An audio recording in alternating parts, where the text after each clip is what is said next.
welcome to the Teachify channel, okay? Now, today I'm going to explain why or how we in English put prepositions at the end of a sentence, okay?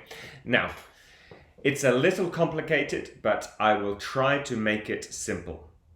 Now, in English, we can put prepositions at the end of a sentence. We do this when in Spanish, you put the preposition and a pronoun in the middle of the sentence. An example would be la persona con la que estaba. Okay? Very simple sentence. 3 parts of the sentence. You have la persona con la que estaba. So notice, in the middle, you have the preposition con, which is in English with.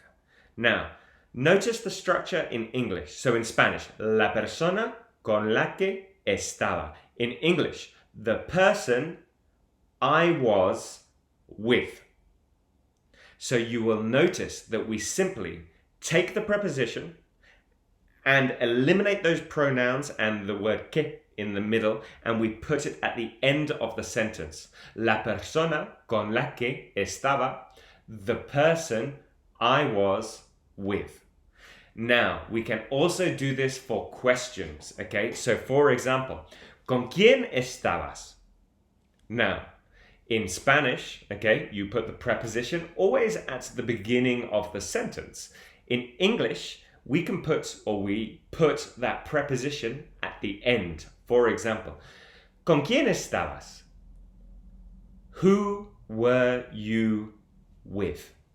And this is why you will hear prepositions at the end of sentences and questions, okay?